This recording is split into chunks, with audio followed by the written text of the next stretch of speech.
You guys were playing with Havoc and Toxic Holocaust, and I can't remember who opened the tour. Hammerhead did. Okay, Hammerhead. So we walked in during your guys' set, and like that was the first time that I'd really heard you guys. I knew about the band and stuff, but I think probably the first time he'd heard you too. Yeah.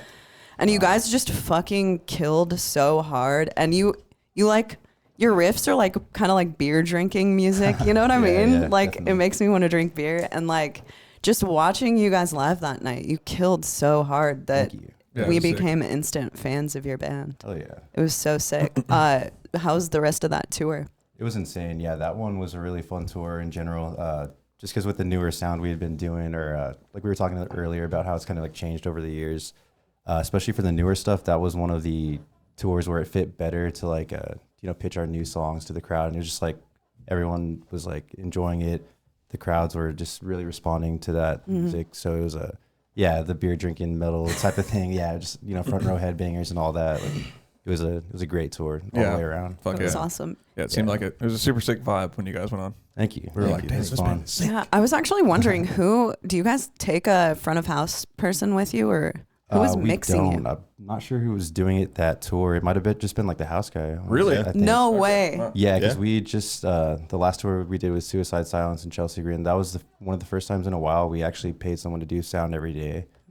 So yeah, I think that was just the Basement East guy. Shout out to- Whoa. He fucking crushed it. He Yeah. literally crushed it. I was like there was it the sounded sick. perfect amount of like verb. There was a vibe when you guys were on. Like the lighting was great, and your vocalist, what's his name? Andrew. Okay, Andrew is like Yeah. you he was know like sweaty and shit. Yeah, he was just killing. Yeah. killing it. And Muscular shouting. beast, yeah. Yeah, and shouting Texas and Oh, about yeah. Texas Oh, in yeah. between. That's one of his things for sure. Well, is that like something that was built into the band, the Texas? Like you're all from Texas, right? Right. Yeah. And what part? It's all scattered. Like me and Andrew are from DFW. Chris and Brandon are Houston, and then Jaden's from San Antonio. So a little bit scattered, but yeah, I would say the Texas like brand of music is just like something we just grew up with, or we're influenced by from being by Texas in that like scene. So I don't know, but like the stage thing with Andrew, like it's just emphasizing where we're from, just having fun with it. I think it's rad. Yeah. Well, and there are a bunch of sick bands that are coming out of Texas right now. Like a bunch of sick. You guys are kind of like you've got like this hardcore, but also thrashy and death metal thing, and there are a bunch of sick like pure OSDM type bands coming out of Texas. Yeah. Like, what do you think? Like, what's in the water in Texas? What's going on? Such sick bands. Yeah, I don't know. Just there's like a lot of really sick people to look up to in Dallas or in DFW or Texas in general. Obviously like Pantera and stuff, and then Yeah. like, Yeah. I was wondering if that's like, did Pantera? It kind of sounds like the next wave of Pantera influenced metal, but Hell like yeah. with death metal Yeah. and more thrashy. Oh yeah. Yeah, there's absolutely. definitely influences coming from everywhere, from like thrash to death metal and stuff. And like the hardcore scenes in, Yeah, I was gonna in say, Texas kinda. is just like, that's kind of something we all kind of came up in, even though we started a little bit more like deathcore realm, and then just kind of just moved on to like different, exploring different stuff. And I would say like Iron Age and like Power Trip and all those guys, like in Texas, it's like, you're growing up in the scene which is filled with amazing music. So it's, kind of rubs off on you and, inspires you to like do other stuff too. So that's like a bit of the inspiration for me personally, but I know we all have like our own strains of that going on. So Okay. Yeah. And do you write a lot of the music? Yes. Okay. Yeah. So you're like an original member. Did you start the band? No. Andrew's the only original because he started it like as a different band in high school or something, and then but the first He release- is. Yeah, technically he is. Yeah, Andrew, that's for sure. But yeah, it was just like some friends of his from high school, and he like renamed the band and all that. And then that first EP, there's like an EP before that one that you were playing earlier. That's I think 2014. So it's Okay. been around for a minute. And I Okay. joined like I want to say at the end of 2015. So yeah, I think Pretty long Andrew's- time still. I mean, shit. Yeah, for 9 sure. years. Well, I was kind of wondering about the early EP thing because I was looking around, I was doing a little research on you guys, and the internet says that you've been a band for like, it was a really long time, maybe 15 years.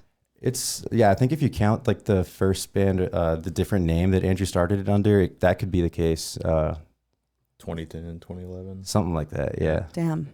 That's cool. So it all became of like something he was doing in high school, which is, it's kind of rare that bands like evolve out of the high school thing and keep going for that long of a time. Yeah, definitely. Which is super cool. Yeah, it's been really cool since they got me. I think I was a senior in high school when we started like hanging out and like talking about jamming together and stuff. So it was like kind of right after that I started doing it with them. And then we got Brandon not too long, or no, actually it's been a while. Yeah, like 4 years. Yeah. A word. So super Time flies though, man. Yeah. You're like, I'll say shit like that. I'm like, yeah, you know, the other day when we were Chinese, like that was 10 years ago. It's insane actually. Yeah. So did you just know them and then that's how you I joined? knew them in high school. I mean, we're like 3 hours away from each other, but Jay from Unity used to be in the band, and I knew him on Twitter, and he's like, yo, check my band out. And it was I Am. And this is like 2011. Started playing shows with them with my local bands. 2015. Met Andrew, and just became friends with him. That's awesome. Yeah. So you guys have like been touring the whole time you've been in the band. When did you like really start touring full time? I think the full-time touring thing was probably 2017 or 2016, 2017. It was like my first tour back from school because I went to college for a year and then came back when we got like an offer for Kublai and like left behind just like a bunch of friends. And sick. I was like, I'm not going to miss that, you know? So I think ever since then it's been pretty nonstop until like the pandemic and everything. And like right before the pandemic was when we got Brandon. We just like hit him up because we needed somebody to play drums in Europe. Hit him up like the day before the day before we were leaving. We're like, can you do that? And you just said Really? yes. Yeah. Just like two one months day of touring. Yeah. All right. Learned like all the songs, or like I guess he already knew a bit of them, but we had like no official practice before going to Europe for that my God. tour with Diard, Carnifex. That's a huge tour man. too. I remember, Yeah. I remember Step that in tour. on. Yeah. It was crazy. Yeah, we were just like we did a really quiet practice in at Chris's house, just like unplugged and just like, all right, let's go do Europe together. Were you super nervous to play that first show? A little bit, but luckily I played a bunch of shows that size. But yeah, not really. I just like, I don't know. I have like a reoccurring nightmare that I have to do that. That they're like, you need to get up there. And I'm like, I don't know the fucking songs. Like, it just always happens. Like, I've had it actually recently. It was scary, but after, show 2, it was fine. Yeah. And did you kind of know the music already? Like, were you familiar? yeah. Okay. Well, if you're familiar with the music, it's a little different. Yeah, like I had a couple weeks because Chris hit me up about the Spite tour that was leading into that Europe into Spite. Okay. So kind of had some practice time, but not with the band. Yeah, no, it was sick though. Like A little scary. first show, even like we were all kind of looking back, like, damn, that was sick. Like he Yeah, nailed yeah. it. Like That's awesome. Yeah. That's a great feeling. Oh Just yeah, like, for sure. we did it. Like, Exactly. even though it might not be the best circumstance to play a show, and it goes Right. well. Yeah. That's sick. And it's like with band members, there is kind of like when you know type vibe. So if the right person steps in, then they're gonna kill it from the beginning. And there's just, even if they don't like totally kill it, there's a feeling there. You know what I mean? Oh yeah, for sure. Like there's a lot of like kind of intricate stuff on the second record. And then just when he played it for the first time, it was like, oh, like, no trash to the other dude, but it was just like, damn, I didn't know it could sound that good. Or like that's how it's supposed to, that sort of deal. Like so that was really cool to hit it off with Brandon from day one of that tour. So That's awesome. yeah. Absolutely. Yeah, that's amazing.